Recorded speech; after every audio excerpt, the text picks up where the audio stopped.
Salut à tous et bienvenue dans Focus, le labo de la photo, l'émission qui parle évidemment de photographie. Aujourd'hui, j'ai décidé de vous parler d'un 35 mm compact et quasiment tout automatique. Je vous le montre. Certains d'entre vous le reconnaîtront peut-être ou non, puisque c'est plus le MJU2 qui est connu. Je parle évidemment de l'Olympus MJU1 là, que j'ai en ma possession. D'ailleurs, ce n'est même pas à moi, on me l'a prêté, donc je l'ai testé pour vous. C'est Mao qui me l'a prêté, je le remercie de me l'avoir prêté pendant une petite durée. Parce que c'est un appareil photo que je trouve assez intéressant. Du fait qu'il soit compact, j'adore les appareils compacts au final. Ça c'est un plein format, ça reste un plein format. Et les gens vous prennent tout de suite pour un touriste, comme d'autres appareils que je vous ai présentés d'ailleurs. Ils vous prennent pour un touriste, ce qui fait qu'ils vont se dire que ça peut pas faire de bonnes photos. Et détrompez-vous justement, il fait d'excellentes photos.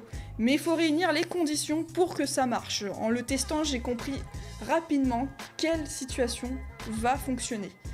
Plein jour, et vous mettez le flash. Mais pas en automatique, en fill-in. Parce que ça va permettre de déboucher les ombres. Le mieux, c'est même d'avoir le sujet à contre-jour. Voilà, le soleil derrière. Et vous mettez en fill-in, comme ça va vraiment déboucher bien comme il faut, et en plus vous avez le soleil en autre lumière que vous allez exploiter. Ça c'est vraiment super pour la photo portrait, dans ces conditions là, il marche super bien, il fait des photos assez excellentes et étonnantes, parce que franchement j'ai rien, c'est automatique, il n'y a pas la vitesse d'obturation à régler, il n'y a pas l'ouverture à régler, mais c'est génial. Voilà, tout simplement, je vous le montre là, parce que je ne l'ai pas ouvert, voilà. Voilà, là il est ouvert. Bon, je peux pas vous montrer l'intérieur parce que j'ai déjà une pellicule d'enclencher, donc désolé pour ça. Bon, petite précision, il y a un retardateur dessus, donc je voulais vous montrer comment il fonctionne. Donc ici, vous avez le retardateur et il faut appuyer en même temps. Donc il faut vraiment pas que je me trompe quand je vais l'enclencher parce qu'il faut que je désenclenche directement en fermant. Donc je vous le montre ici. Vous faites ici, là vous appuyez sur le retardateur et le bouton, mais... Ah! Je me suis trompée, je viens de bousiller une photo. Mais normalement c'est en même temps, et vous attendez un peu et ça va déclencher pour le retardateur. Mais faites pas comme moi, j'ai mal fait, j'ai appuyé directement là, sur le déclencheur, au lieu d'appuyer en même temps sur le retardateur, je me suis trompée. Donc faites pas la même erreur que ce que je viens de faire. Donc c'est simple à utiliser. Vous prenez une photo, vous êtes là, vous attendez la mise au point, vous aurez un luminant vert qui va s'afficher. Et après, ça va faire la mise au point, du coup automatiquement sur le sujet, et vous enclenchez. Mais faites pas l'erreur comme moi avec le retardateur, ce qui peut arriver justement avec cet appareil-là. Bon, c'est pas une fonction que j'utilise vraiment, je l'utilise pas le retardateur, mais je voulais vous dire qu'il y en avait quand même un. Après, pour les options, c'est vraiment, vous avez juste, je sais pas si là vous voyez bien, c'est vrai qu'il faut voir plus l'écran, donc je vais vous expliquer, ça sera aussi simple. Vous avez sur l'écran en fait, voilà, soit vous ne forcez pas le flash en plein jour, hein, vous le laissez en off. Voilà, vous mettez le fill-in pour déboucher les ombres.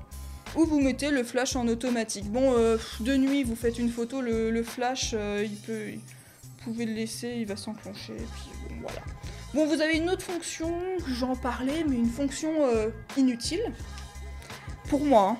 Après peut-être que vous l'utiliserez, c'est la date. Vous pouvez mettre la date dessus. Voilà, moi je le mets pas, j'ai pas envie que ça s'affiche sur les photos, tout simplement, donc je le mets pas. Après, niveau de l'objectif, c'est un 35 mm. Voilà, ici vous voyez, f3.5. Bon, après, ça c'est quand même pas mal d'avoir justement du plein format comme ça. 35 mm, ça passe un peu partout, quoi. C'est top pour justement le portrait. 35 mm en plein format, c'est top. Après, le point, je sais pas si c'est positif ou négatif, mais c'est logique qu'il y a une pile en fait. Mais c'est positif parce que la pile, c'est, pour moi en tout cas, c'est top. Parce que vous avez une pile, je vous la montre ici, qui est la même que pour l'EOS 500N de chez Canon. Donc du coup, à chaque fois, moi je transvase, je sais pas si on peut le dire comme ça, mais voilà. Vous avez ici, c'est la même pile, la CR123A, que vous trouvez facilement en magasin. Voilà, je vous la montre ici. Vous la trouvez facilement en magasin ou même sur internet, vous pouvez la commander. C'est pas un problème. Donc facilement trouvable. Après, l'appareil photo en lui-même, il coûte pas du tout cher. Je sais plus, ça coûte combien exactement, je dirais peut-être... Sur internet, je sais pas en fait, parce qu'il a une histoire particulière. C'est qu'il a été trouvé dans un vide-grenier, en fait. La personne qui me l'a prêté m'a dit comment ça s'est passé. Normalement, elle devait être vendue à peu près, je dirais 30 € que la personne voulait le vendre. Et la personne qui me l'a prêté a réussi à redescendre le prix à 6 €. Ce qui fait que je vais pas regarder combien il coûtait sur internet. Donc ça, je vous laisse libre à vous de faire les recherches justement sur eBay, notamment, si vous voulez le trouver. Après, les gens, il y a plus une hype sur le MJ U2, qui est un petit peu mieux en fait, parce qu'il y a l'optique, bon, c'est en f2.8 déjà. Ce qui change ici, parce que là, celui-là... 35, ça fait bizarre, là j'ai enlevé la pile, je me rends même pas compte que je l'ai enlevé. Enfin voilà, l'autre, ce qui est pratique, c'est f2.8 pour l'autre version, et aussi qu'il est étanche. Donc voilà, j'ai pas fait plus de recherches que ça sur la deuxième version, puisque je me suis pas procuré, mais ça m'intéresserait peut-être de me le procurer du coup.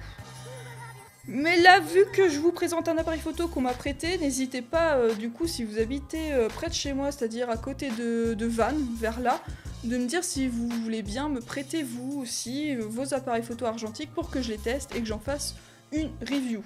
D'ailleurs, j'ai lancé, il y avait un groupe que j'avais créé sur Flickr, le labo de la photo, que j'ai laissé un petit peu prendre la poussière, je me suis pas occupée. Donc si vous voulez le rejoindre, je vais vous laisser le lien en description. Après, ces appareils photo là, je vais le conseiller, c'est autant pour le public averti que les gens plus néophytes. C'est un appareil photo intéressant, quoi. Tout le monde peut l'utiliser, quoi. Il n'y a même pas besoin d'avoir une connaissance spécifique, quoi. Après, c'est vrai que c'est quand même plus sympa de savoir développer sa péloche. Mais ça, il y a encore quelques labos qui développent. Après ça, je me suis pas renseignée dessus, parce que directement, j'ai appris à développer les pellicules noir et blanc. Donc, celui-là, je vous le conseille, et je vous montre d'ailleurs le résultat tout de suite en images.